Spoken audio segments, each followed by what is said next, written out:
Hello guys, ইসমি Rupam. তো আজকে video start করছি জাজবেসিংদের রুম থেকে।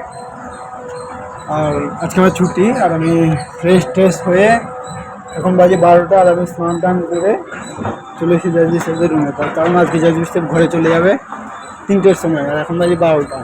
আমরা একটু তাড়াতাড়ি কেন বেরোচ্ছি, কারণ মানে ব্যাঙ্গালোর ট্রাফিক এত ভালো, একবার ফেঁসে গেলে বেরোনো মুশকিল হয়ে যায়। তো আমি স্নান করতে গেছি, আমাকে অনেকবার কল করেছে, 10-15 বারের মতো কল করে দিয়েছে।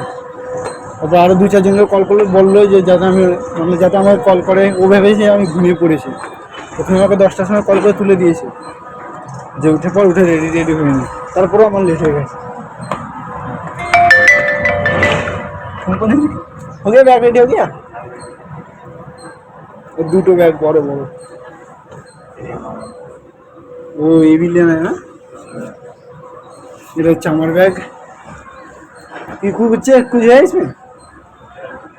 हाँ, बोर्ड ना, मेरे को तो याद भी नहीं था।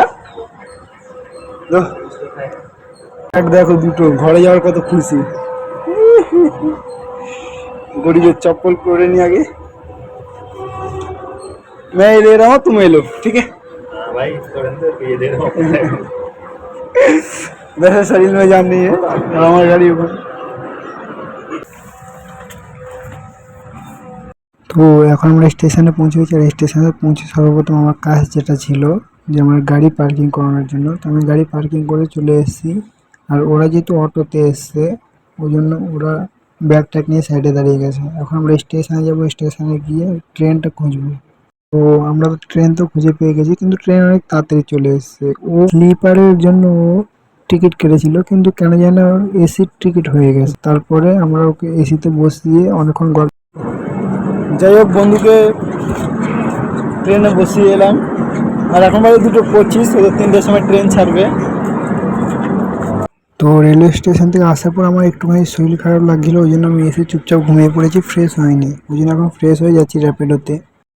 এখন র্যাপিডোয় যাই, দেখি কী হয়। কারণ কাজ না করলে মনে হবে যে সারাদিন কিছুই করিনি, কাজ আগে।